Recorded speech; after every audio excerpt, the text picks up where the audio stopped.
अस्सलाम वालेकुम dear students. आज के इस लेक्चर में हम ये प्रैक्टिस प्रॉब्लम करेंगे 3.17। इसमें में एक सर्किट डायग्राम गिवन है और हमें बोला गया है यूज रेजिस्टेंस कॉम्बिनेशन मेथड्स, यानी रेजिस्टेंस कंबाइन कब होते हैं, जब वो सीरीज या पैरेलल के अंदर कनेक्ट होते हैं। And current division to find I1 I2 and V3। अब करंट डिवीजन क्या है, जब रेजिस्टेंस हमारे पास पैरेलल के अंदर कनेक्टेड होते हैं तो हम करंट फाइंड आउट करने के लिए किसी सिंगल रजिस्टर के अंदर करंट डिवाइडर रूल यूज करते हैं, उसको CDR कहते हैं। तो इसको यूटिलाइज करके हम इस सर्किट को सिंप्लीफाई करेंगे और ये अननोन्स कंप्यूट करेंगे। अब एक चीज आपने याद रखनी है कि जब आपके पास करंट सोर्स या वोल्टेज सोर्स गिवन हो, जिस तरह यहां पर लेफ्ट साइड पर करंट सोर्स गिवन है और हमने ये करंट्स कंप्यूट करने हैं, तो हमें पहले ये रजिस्टर नेटवर्क को सिंप्लीफाई करना पड़ेगा। और ये सिंप्लीफिकेशन का जो प्रोसेस है ये हमेशा सोर्स से अवे होता है। अगर सोर्स देखें लेफ्ट साइड पर है तो हमने रजिस्टर को सिंप्लीफाई करना है from the right hand side. ये चीज आपने ध्यान में रखनी है।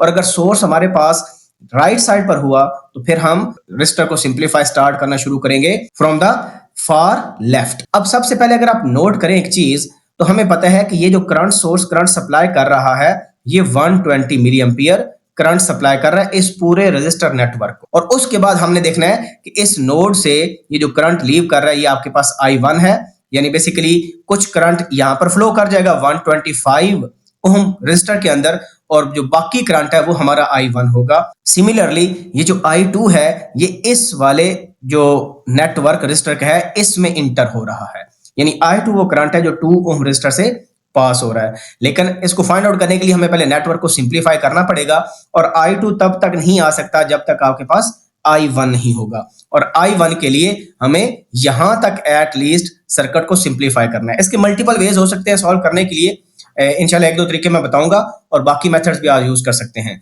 तो प्राइम गोल है कि हमने एक ये मेथड यूज करना है इस क्वेश्चन के अंदर और दूसरा करंट डिवीजन वाला रूल को यूज करना है। So let's begin. सो पहला स्टेप ये होना चाहिए इसका कि हम राइट साइड से देखेंगे कि ये जो दो रजिस्टर है ये सीरीज में है कि पैरेलल में है। देखिए सीरीज का सिंपल सा कंसेप्ट है, अगर करंट सेम फ्लो कर रहा है बिटवीन सर्किट एलिमेंट्स तो वो सीरीज के अंदर होते हैं। तो यहां पर देखें जब इस नोड से करंट आउट होगा तो 40 ओम के रजिस्टर में और 2 ओम के रजिस्टर में सेम करंट फ्लो होगा। जब सेम करंट फ्लो होगा तो इसका मतलब है ये दोनों आपस में क्या है, सीरीज के अंदर हैं।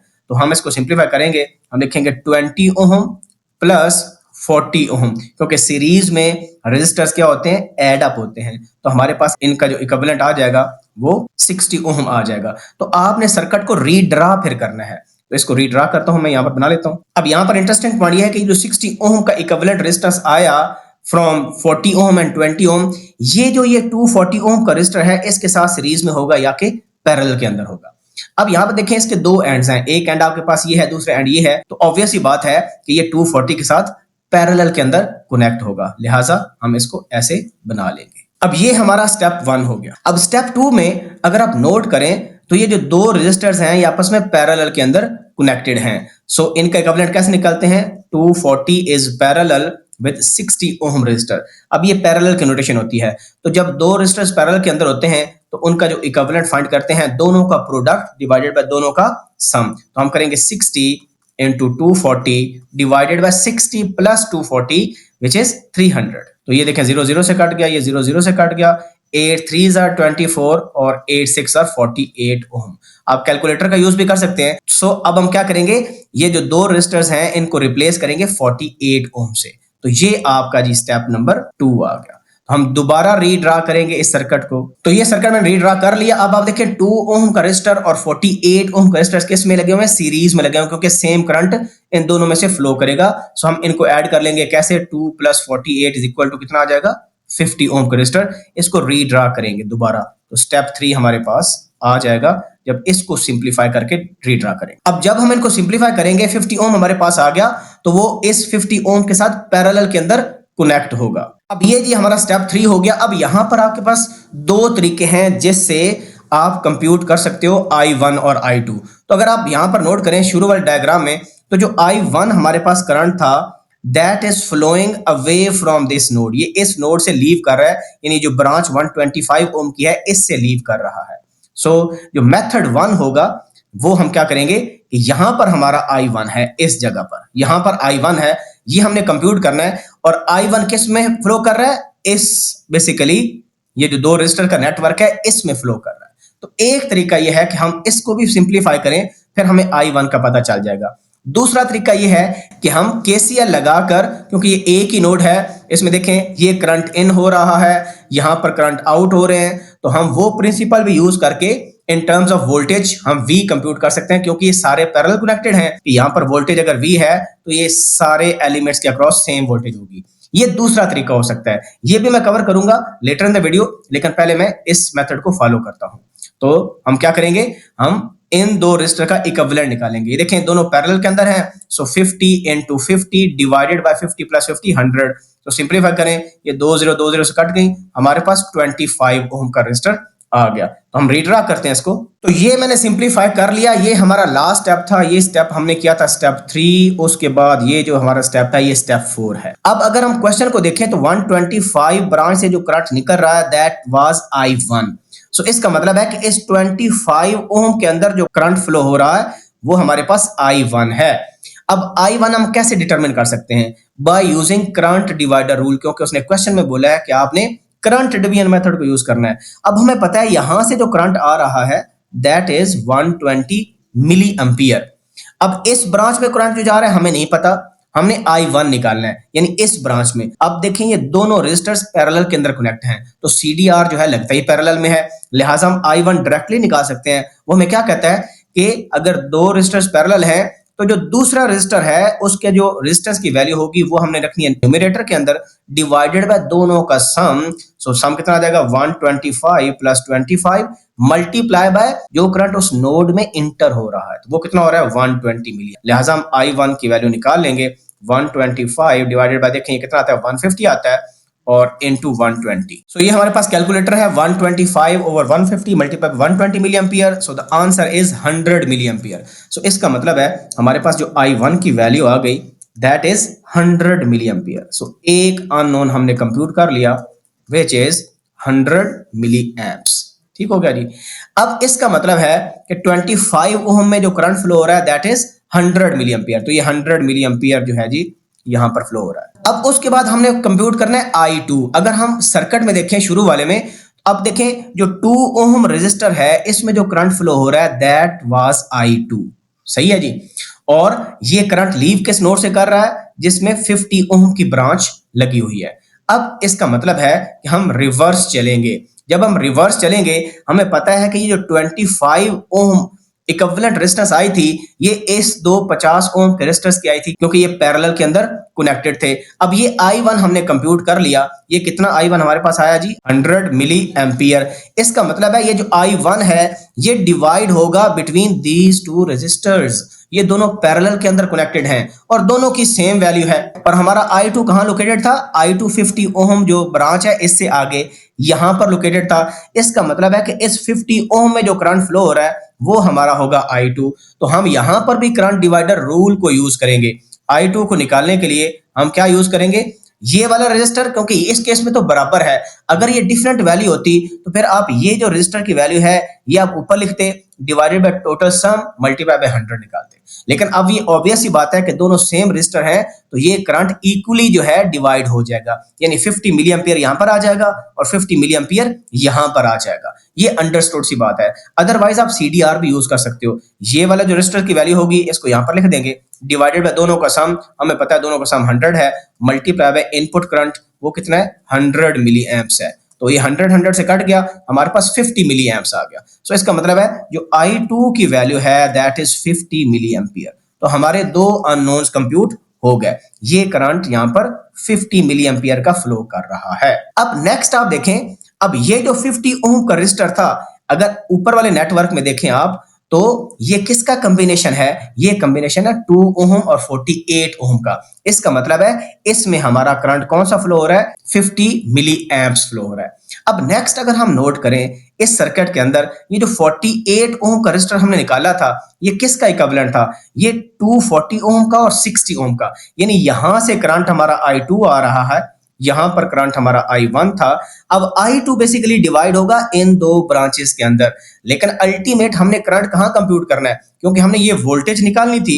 ये रेजिस्टेंस हमारे पास गिवन है, अगर ये करंट हमारे पास आ जाए तो हम ये वोल्टेज आराम से निकाल सकते हैं V इक्वल टू IR के। तो सबसे पहले ये जरूरी है, क्योंकि ये 40 और 20 ओम रेजिस्टर सीरीज में कनेक्टेड थे, तो हमें 60 ओम में से जो करंट फ्लो हो रहा है उसको फाइंड आउट करना है। लेट्स से इसको हम I3 कह देते हैं। तो वो निकालने के लिए हमें पता है कि इस नोड में जो करंट इंटर हो रहा है that is I2 which is 50 milli amps. अब 50 मिली एम्प्स इन दो ब्रांचेस में डिवाइड होगा, हमें I3 कंप्यूट करना है। इस वेरिएबल का नाम हमने अपनी मर्जी से रखा है। सो I3 क्या आ जाएगा, ये वाला रेजिस्टर 240 डिवाइडेड बाय 240 प्लस 60 कितना होता है, 300 होता है, multiply by input current which is 50 milli amps. तो ये देखें 240 divide by 300 multiply by 50, so answer is 40 milli ampere. So ये I3 हमारे पास आ गया, ये 40 मिली एम्पियर के बराबर आ गया। तो इसका मतलब है इस ब्रांच में, इस रजिस्टर में जो करंट फ्लो करेगा दैट इज 40 मिली एम्पियर। अब हमारे पास आसानी हो गई, ये देखें इसका मतलब है कि इस 40 ओम में भी और 20 ओम में भी सेम करंट फ्लो करेगा विच इज 40 मिली एम्पियर। पता चल गया कि भाई ये जो 20 ओम का रजिस्टर है इसमें 40 मिली एम्पियर फ्लो कर रहा है, हम इजीली V3 कंप्यूट कर लेते हैं। So V3 is equal to IR use करेंगे, IR प्लस यूज करना है क्योंकि यहां पर पॉजिटिव टर्मिनल से करंट इंटर हो रहा है। So that is I3 into R। ये फार्मूला लगाएंगे, I3 की वैल्यू पता है 40 मिली एम्पियर और R की वैल्यू पता है 20 ओम। सो 40 इंटू 20 करेंगे 800 मिली वोल्ट आ जाएगा। अगर इसको आप 1000 से डिवाइड कर लें सो हमारे पास कितना आ जाएगा, 0.8 वोल्ट। और ये हमारे क्या आ गया जी, आंसर। तो तीनों आंसर्स हमने कंप्यूट कर लिए। I1 की वैल्यू हमारे पास ये थी, I2 हमारे पास आया था 50 मिली एम्पियर और जो V3 है ये हमारे पास 0.8 वोल्ट्स आ गया। अब ये हो गया जी हमारा मेथड नंबर 1। अब हम इसको एक और मेथड से ट्राई कर लेते हैं कि जो मैंने ये सर्किट बनाया था ये वाला, इसकी बजाय कि इसको हम मजीद सिंप्लीफाई करें, यहां पर हम KCL यूज करके भी कर सकते हैं। अब इसको मैं दोबारा रीड्रा करता हूं। अब ये मैंने रीड्रा कर लिया। अब यहां पर देखें, आपको पता है कि जो वोल्टेज है अक्रॉस ऑल एलिमेंट्स वो हमारी सेम है, उसको मैं V का नाम दे देता हूं। ठीक हो गया। और यहां से जो करंट इंटर हो रहा है दैट इज 120 मिली एम्पियर जो इस नोड पर इंटर हो रहा है, और इस नोड को मैं A का नाम देता हूं। ये मेरे पास नोड A है। अब हम KCL लगा लेंगे, हम लिखेंगे KCL एट नोड A। अब हम यहां पर मार्क कर लेते हैं कि ये वाला जो करंट है इस ब्रांच में फ्लो हो रहा है वो हमारे पास I3 है, ये वाला जो करंट है ये I2 है, और जो ये वाला करंट है ये I1 है, और ये करंट हमें पहले से ही पता है। So sum of entering current, वो एक ही करंट इंटर हो रहा है, that is 120 milli ampere is equal to sum of leaving current, so I1 plus I2 plus I3। अब नेक्स्ट स्टेप हमने क्या करना है, इन करंट्स को इन टर्म्स ऑफ वोल्टेज लिखना है बाय यूजिंग ओम्स लॉ। सो हम इसको सिंपलीफाई करेंगे, 120 इज इक्वल टू, देखें I1 क्या है, voltage drop across this register कितनी है, V है। सो हम लिखेंगे V डिवाइडेड बाय 125। ये मैंने क्यों लिखा, क्योंकि फार्मूला पॉजिटिव यूज करना है, क्योंकि ये टर्मिनल मैंने पॉजिटिव लिया है। इसका मतलब है ये सारे जो टर्मिनल्स ऊपर वाले हैं ये पॉजिटिव होंगे, नीचे वाले नेगेटिव।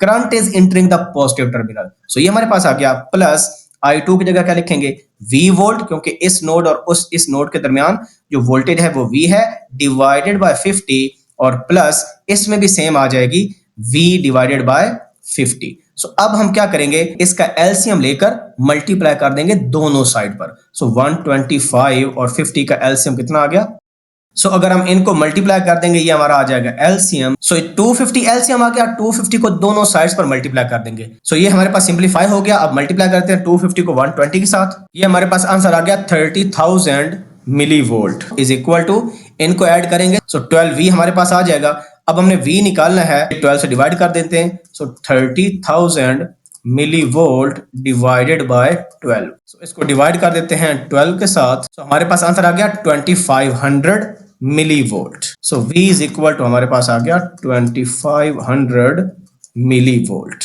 अब देखिए मिली होता है 10 की पावर -3, सो 1000 से डिवाइड करें, सो हमारे पास कितना आ जाएगा 2.5 वोल्ट्स। ये हमारे पास ये आ गई वोल्टेज, ठीक है, जो कि इन तीनों कंपोनेंट के अक्रॉस अपीयर हो रही है। सो यहां पर भी हमारे पास 2.5 वोल्ट्स है, यहां पर भी 2.5 वोल्ट है, यहां पर भी 2.5, यहां पर अब 2.5 वोल्ट्स अपीयर हो रहा है। इसका मतलब है कि हम ये वाला जो करंट है ये निकाल सकते हैं। इस करंट का भी हमें पता है, सो ये करंट हम इजीली कंप्यूट कर पाएंगे। सो हमारे पास वोल्टेज की ये वैल्यू है 2.5 और जो रजिस्टर है वो 125 ओम है। सो अगर हम ये निकालें तो हमारे पास इस ब्रांच में करंट आ जाएगा विच इज I1, जो कि मैंने खुद मार्क किया है। I1 प्राइमरीली यहां पर मार्क था इस लोकेशन के, इस ब्रांच से जो करंट आउट हो रहा है। सो ये 2.5 divided by 125 and the answer is 1/50 which is 0.02।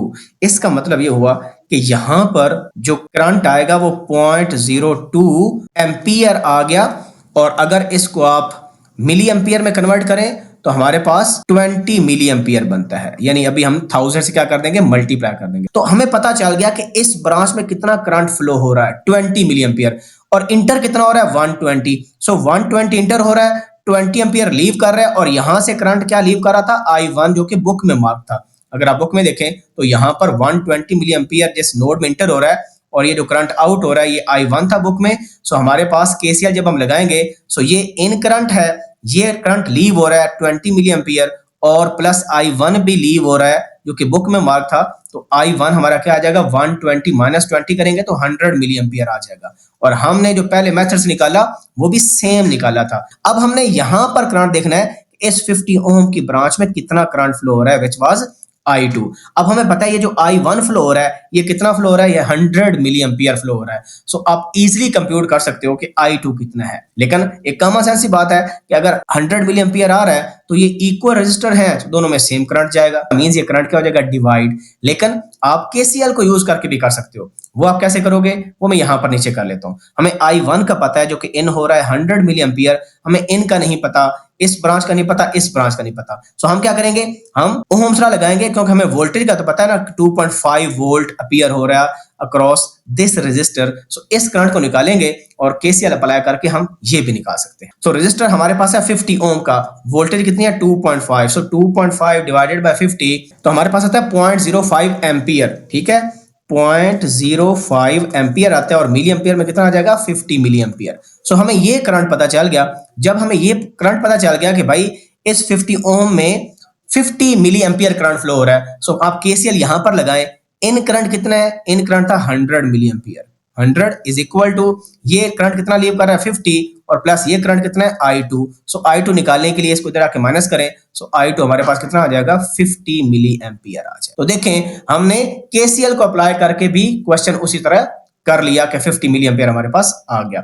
जब आपके पास ये दो करंट्स आ गए, अब आपने यहां से इसको सिंप्लीफाई करना स्टार्ट किया था, अब आपको पता चल गया कि यहां पर जो करंट आ रहा है दैट इज 50 मिली एम्पियर। उसके बाद आप सेम प्रिंसिपल यूज कर सकते हो जो कि पीछे मैंने किया है कि भाई ये जो 50 ओम रेजिस्टर था ये किसका इक्विवेलेंट था, 2 और 40 ओम का। तो यहां पर भी हमारे पास 50 मिली एम्पियर करंट फ्लो हो रहा है। जब यहां पर 50 मिली एम्पियर करंट फ्लो हो रहा है, सो ये इक्विवेलेंट किसका था, ये इक्विवेलेंट था 240 और 60 का। सो अब हम क्या करेंगे, यहाँ पर CDR को यूज करके यहां पर करंट निकालेंगे। वो हमारे पास करंट आ गया था, फिर हमने सिंपली ओम्स लॉ अप्लाई करके ये V3 कंप्यूट कर ली थी। और इसका एक और तरीका भी है कि आप सारे रेजिस्टर्स का इक्विवेलेंट निकाल लें और ये टोटल वोल्टेज आपके पास इधर आ जाएगी। इससे भी आप कर सकते हो, वोल्टेज यहां पर भी अपीयर होगी, यहां पर भी अपीयर होगी, ऐसे भी आप कर सकते हो। तो मल्टीपल वेज हैं, लेकिन स्ट्रिक्टली हमने फॉलो किया रेजिस्टेंस कॉम्बिनेशन को और करंट डिवीजन को यूज करके इस प्रॉब्लम को सॉल्व किया। फिर भी अगर आपको कोई डाउट हो, कोई क्वेश्चन हो, please ask in the comment section. See you in the next video. अपना ख्याल रखें। अल्लाह हाफिज़।